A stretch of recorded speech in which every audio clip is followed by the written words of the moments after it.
The warnings first came through on social media. It was a fairly ordinary Sunday morning as I sat behind the intriguing screen of my computer. For some many hours I had been checking my feed on Facebook when an article caught my eye. Now, I'm not some sucker who gets drawn to obviously fake messages spawned by trolls online, but hey, it was Sunday and I was bored. One of my friends had shared an article entitled "The End," and if I had half my wits about me, then I wouldn't have even contemplated reading it. But I did, and that would soon become the most frightening mistake of my life. The article proceeded to explain how our world was coming to an end, and that the sun was going to devastate our planet. It urged everyone to seek shelter, although it would do no good.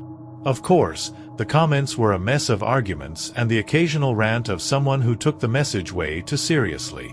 Back then I paid no mind to the useless article, and had closed the tab almost as soon as I opened it. I can't recall the rest of that day, but I assume that it carried on as normal. The next day, however, was when things got slightly concerning. I'm not sure if it was all the talk about this message at school, but as soon as I got home, I decided to examine the website again. I had gotten to the bottom of the page when the number of viewership got my attention. Over 1 billion people had viewed the page-long article. I will admit that slightly freaked me out. I mean, 1 billion views? Was that even possible? And the most prominent question, why was everyone so interested in it? That was when I noticed that the TV was blaring out an emergency message. On the screen was a video of a man behind a pedestal, clad in a very smart suit. I had missed the majority of the broadcast, but I do remember the last part. He said, "Supernova, in our galaxy, only days away. There is no force on Earth that can stop nature from running its course. The end is near, God help us all." I remember standing there, my voice caught in my throat, and not being able to comprehend with the news. What were they talking about? It was only after I had searched endlessly online that the facts were clear to me. The sun was due to explode, and it was going to bring Earth down with it. Everybody was talking about this. And I'm not talking about a few million, I'm talking a few billion. I remembered the article linked from Facebook, with its billions of views. And then I could comprehend. And boy, I did not take it well. I didn't have much time to sob and despair, as my dad had come rushing in. Imagine the talk we had. In the end, we thought it best to gather supplies and seek refuge in our fallout shelter, which Dad had gotten a few months ago. I offered to run to the store and gather food, although we all knew that this plan was futile. But we were desperate, and anything beat standing outside and waiting to die. I ran to the supermarket, my eyes clogged with tears and my face scrunched up in an expression of utter despair. When I arrived at the supermarket, I was swarmed by almost the whole suburb, who had gotten the same idea as well. It was only once I had gotten in the midst of the crowd that the fighting began. The store clerk had shut the doors, despite the amount of food left inside. People were rioting, throwing punches and practically killing each other. I had gotten several meters ahead when some guy turned on me and brandished a knife from his pocket. I couldn't understand what he said, but I knew he was demanding me to give him something. Money, perhaps, or food. I couldn't be sure, but the knife was definitely very intimidating. A loud bang came from behind me, and it was in that brief moment, when his gaze was averted elsewhere, that I seized my chance. I managed to wrestle the knife into my hands, and when he came running at me, I simply held it in front of me and allowed him to walk into it. I had never killed anyone before, but there he was, his eyes wide and his mouth gaping. He gave a slight choke, then slumped to the ground, dead. I don't know what came over me then, but I suddenly found a sense of survival.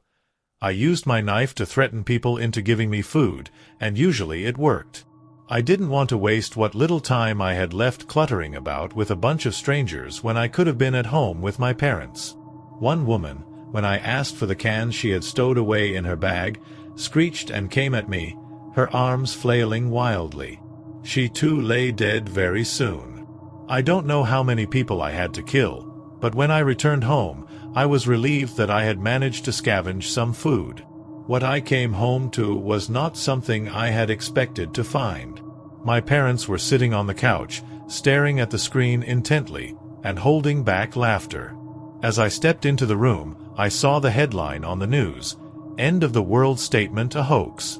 Hackers Arrested and Awaiting Trial." And it showed a video of several people in handcuffs, one of them the man in the suit on the previous report. My parents were still clucking with slight laughter when they turned around to see me standing at the door, my hands and forearms soaked in fresh blood, with a knife in my hand, and a backpack full of supplies. I began to laugh. Slowly at first, then progressively louder in pitch. I don't know why, but something about the whole scenario seemed just so amusing. My mom stifled a gasp at the sight of me, and I can tell you, their smiles soon faded after that.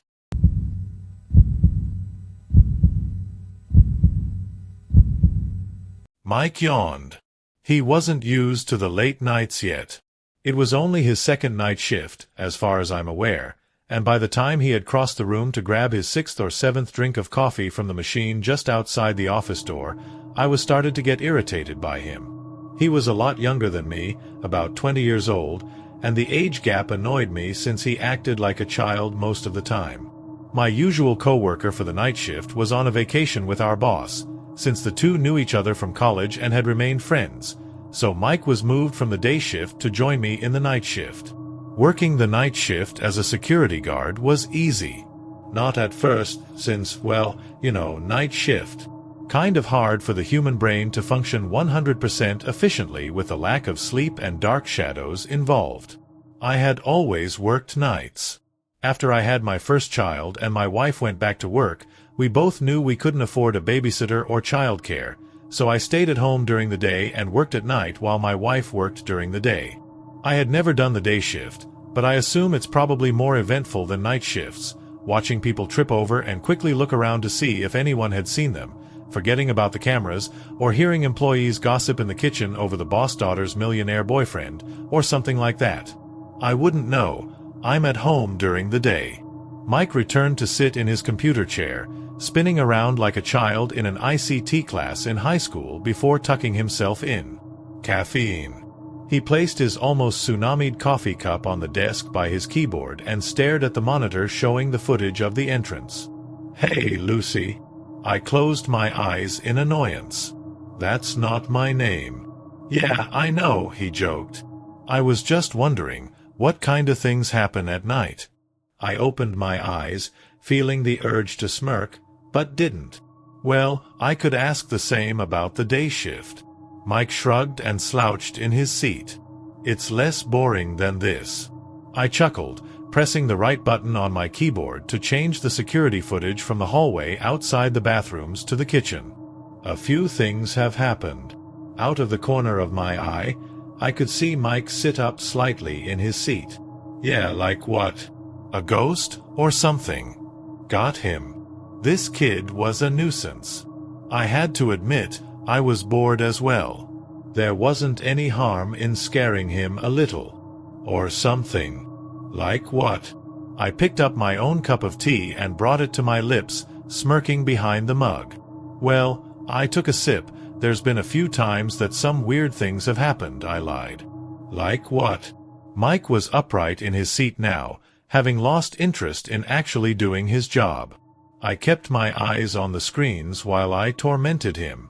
"Well, this one time I just switched to the feed of the west hallway of floor 4 and I saw a shadow leaving the frame. No one was supposed to be in the building that night, since it was Sunday, and the cleaners don't work on a Sunday, so I checked the other cameras around that area to see if I could find who it was." "Did you find who it was?" Mike asked. I crossed my legs and leant back. "No." "That what caused it?" I shrugged. "Probably just cars outside, or something." Of course the story wasn't true, but Mike seemed to believe it. "What else happened?" "I saw a cupboard door in the kitchen open." "Really?" "Yeah. And I turned to smile at Mike. One of the screws on the hinge had come loose and dropped out." Mike was silent for a moment. "So it wasn't a ghost?" I gave a quick bark of laughter and turned back to watch the camera feed, shifting to the next camera. Nah. I did say or something, didn't I? I raised an eyebrow. You seem awfully interested in the supernatural. Well, yeah, he sheeply said, leaning back some more. I've used a few Ouija boards a few times, but I've never gotten a reply. Why do you want to contact the dead? I asked. He shrugged. It just sounds interesting. He smiled. Do you think I should bring in a board tomorrow and we try it here during the night? I chucked and shook my head. This place isn't haunted, Mike. Mike was quiet for a moment. I could hear him shifting his mug around his desk, trying to fill the silence with something. In the end he sighed and said, "But it is haunted." I chuckled. Why, what have people been saying to you? I remember the story my usual co-worker had told me. Are you talking about that little girl who hung herself in the bathroom with her tie? Dude, my primary school was haunted by a girl who hung herself in the bathroom with a tie. My voice became sarcastic. Oh wow, what a coincidence, so did my high school. I led it back, smirking. And so did my college. So did my uni. I sighed. Every building in this goddamn country is haunted by that girl. I wasn't talking about that. Mike shifted in his seat. I saw something. In the day shift? Ghosts only come out at night, Mike. Mike shook his head violently. No, I didn't see a ghost. I looked at him from the corner of my eye. What was it then? A demon? A vampire? I heard him huff in frustration. Or was it a fairy? Oh, shut up, Lucy. That's not my name, I reminded him, flatly. I saw a guy drop dead in the IT suit. I stopped for a moment to think. A death in the IT suit? I hadn't heard of this. Maybe it hadn't caught the media, or our boss kept it under tight wrap. What do you mean, he dropped dead? Mike stared at me in disbelief. You seriously don't know about him? It was first thing in the morning. I just sat down in here to start my shift and I saw him collapse. He died in hospital later. For some strange reason, the tables felt like they had turned. Was this guy tricking me? Was this guy trying to spook me out? What was his name? Mike looked up and thought. Dan Brown, or something like that. He was lying. I chuckled. It was obvious he was lying. It didn't matter anyway. I had the upper hand. Yes, it was true that neither of us had any real experience with the other's job, but the night shift was obviously a more scary setting for a spooky story. I had been there longer, anyway.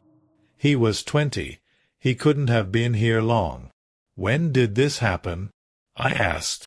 He thought again. About a year ago, or so. Everybody knows about it. Seriously, do you not chat to anyone? I shrugged. Nah, not really. Must have missed that convo. Seriously? For like a month afterwards, everyone avoided the IT suit as much as possible. They said the dude was poisoned, but they thought it was suicide since he had just declared bankruptcy since his wife had claimed all his money in the divorce. You can't claim all of someone's money in a divorce, I stated. Knock it off, Mike. Haven't you got work to do?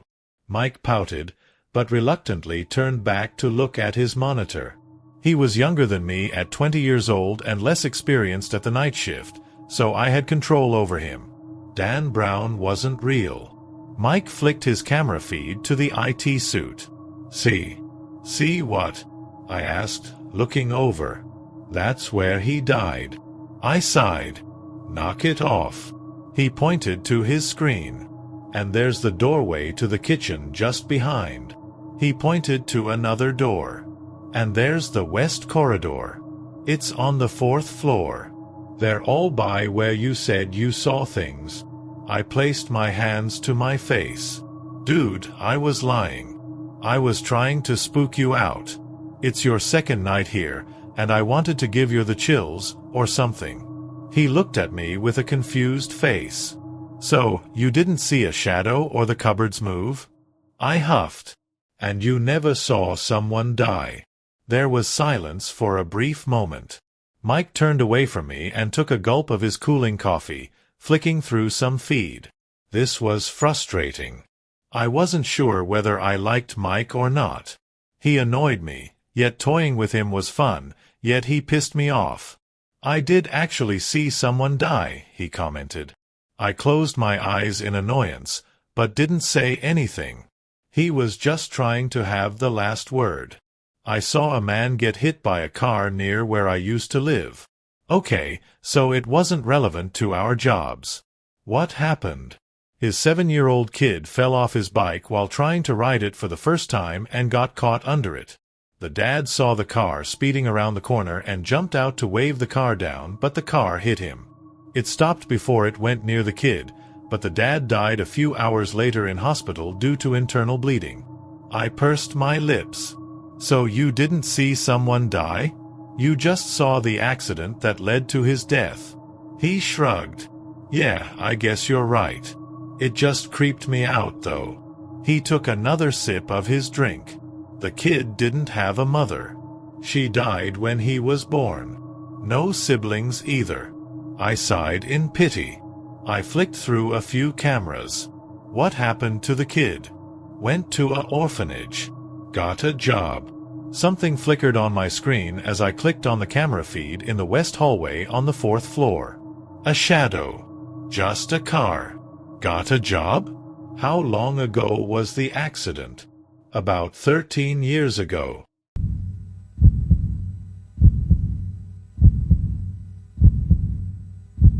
When you hear of crime writers, you think of people like Michael Connelly or Rick Castle.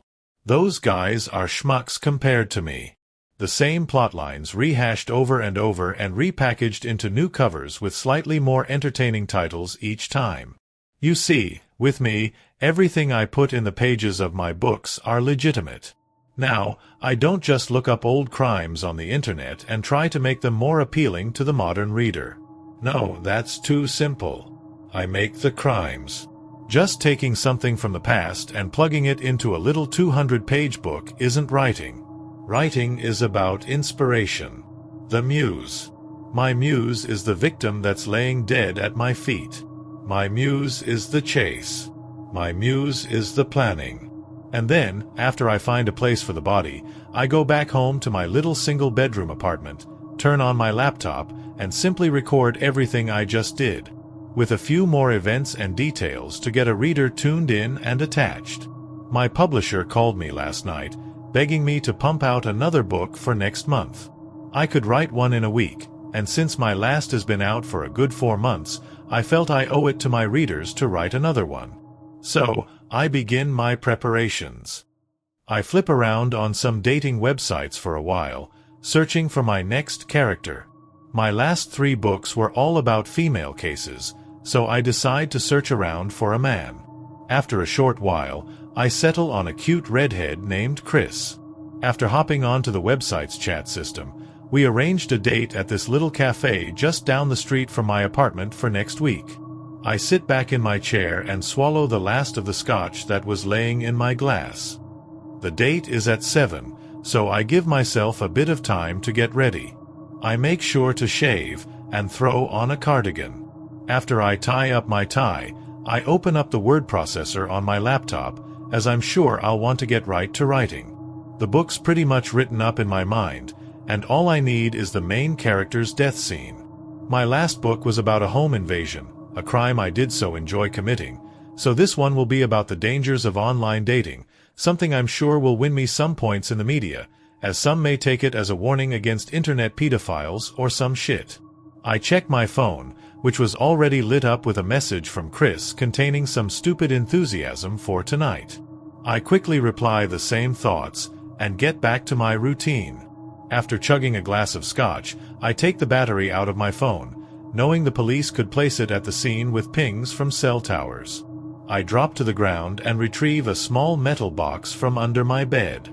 I shove a key into it and pop it open. The box contains my own little arsenal, a Bowie knife, a bottle of poison purchased from an online retailer, a Beretta handgun, a long cord of rope, several bottles of blank pills, and a garrote.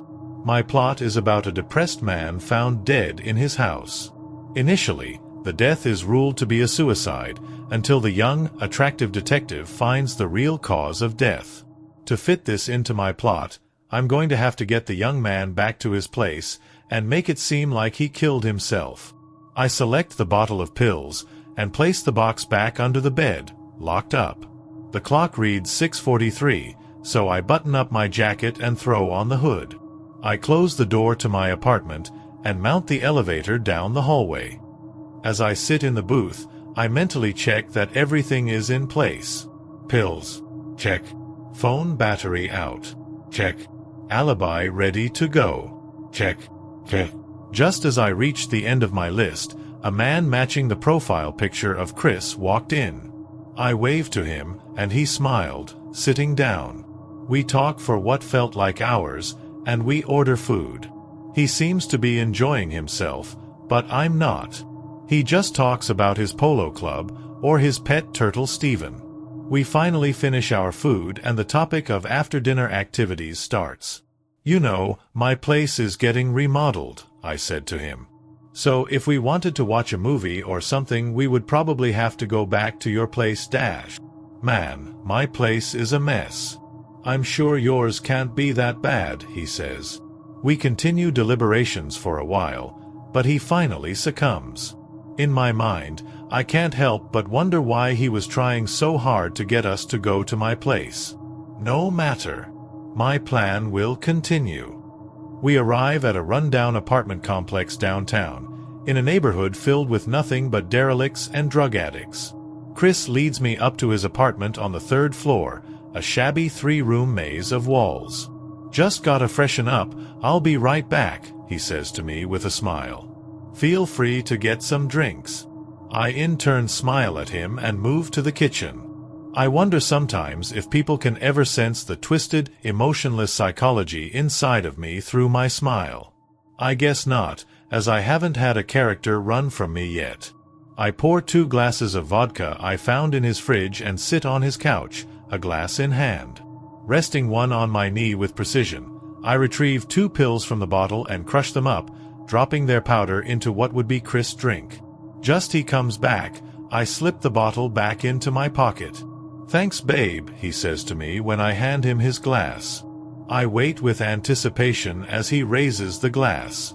My heart drops a little when he leans forward and sets it on the coffee table in front of us. "You know, Mark, the name I used on the website, I wanted to show you something," he said, standing up. He walked across to a little wooden chest across the room. I bit my lip. I never liked being in a character's home for more than 10 minutes, and this was bordering 20. I bend down to my sock and was about to retrieve a knife from it. I would have to kill him like this, make it seem like he simply cut too deep in his wrists. I looked up to make sure Chris still had his back to me, but I saw him turning around. I stood up, leaving the knife where it was. "Chris, what was it that you I started, but I see my answer in his hand. He was looking right at me, and in his hand he held a small pistol with a silencer screwed onto it. His warm smile changed into a thin, black line of ice, slightly curled upwards. Even his voice changed. "You see, Mark, I'm a writer. A crime writer, to be exact. Well, not yet, at least. I'm trying to write a book. And you see, I'm just a wee bit stuck on how to kill the main character. I just need a bit of inspiration." My mouth gaped open at the scene of irony occurring just before me. I opened my mouth, but he shot me several times before I could even make a word. I fell to the ground, dead. And I bet that bastard just made $1 million off some shitty story of the death of Blake Myers, internationally renowned crime writer.